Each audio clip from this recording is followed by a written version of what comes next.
ठीक है। तो भाषा दक्षता का विकास किसे कहते हैं? भाषा दक्षता।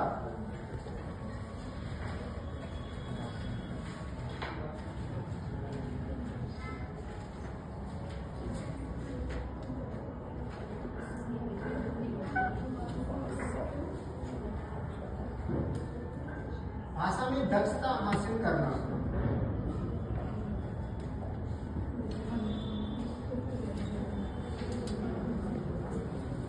दक्षता का मतलब क्या हो गया? निपुणता। निपुणता कि हाँ हमें भाषा आती है, कि हम प्रॉपर रूप से तैयार है कि भाषा हमें आती है, भाषा दक्षता कहलाती है। अब जो भाषा दक्षता का विकास है वो कैसे होता है उसके बारे में थोड़ा सा हम बात कर लेते हैं। तो भाषाई कौशल आपको बताया था 4 होते हैं। कौन कौन से होते हैं?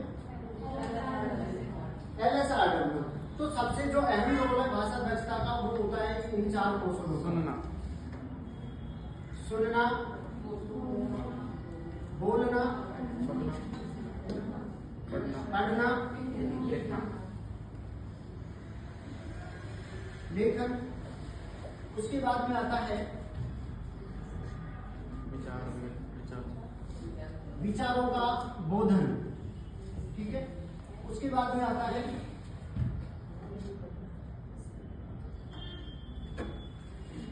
व्यवहारिक व्याकरण का ज्ञान। ठीक है। उसके बाद में आता है स्व अधिगम।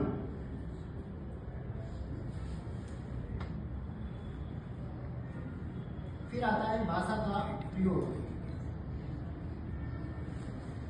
और उसके बाद में आता है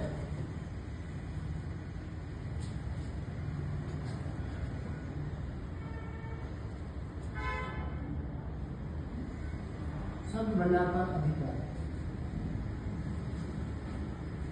भाषा दक्षता का अगर विकास हम चाहते हैं तो इन चीजों की हमें नॉलेज होनी जरूरी है।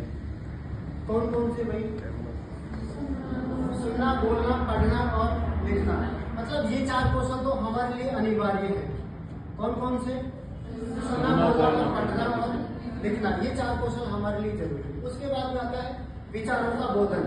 मतलब किस प्रकार के दिमाग में हमारे विचार आते हैं। तो विचारों का बोधन, हमारे दिमाग में किस प्रकार के विचार हैं और किस प्रकार से हम उनकी अभिव्यक्ति करते हैं, तो ये क्या कहलाता है? विचारों का बोधन कहलाता है। ठीक है।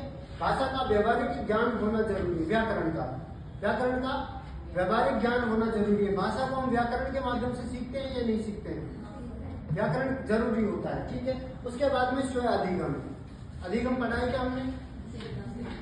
सीखना। मतलब स्वयं से विद्यार्थी जो सीखता है वो भाषा ही होती है। ठीक है। उसके बाद में भाषा का प्रयोग, किस प्रकार से हम भाषा का प्रयोग किया जाता है। भाषा प्रयोगशाला विधि होती है। मैंने आपको उस दिन मौखिक रूप से बताया था कि एक बड़ा कक्ष होता है, उसमें टेप रिकॉर्डर में भाषा रिकॉर्ड की जाती है और बालक उस भाषा को सुन करके किसका अधिगम करता है? भाषा का अधिगम करता है। ठीक है। उसके बाद में आता है शब्द भंडार का अधिकार, कि बालक के शब्द भंडार में कितना अधिकार है, कितने उसके अंदर जो शब्द है वो स्टोरेज हुए पड़े हैं। ठीक है। जिसे मेमोरी बोले जाते हैं। ठीक है। आजकल आता है ना 256 और कितने कुछ होते हैं।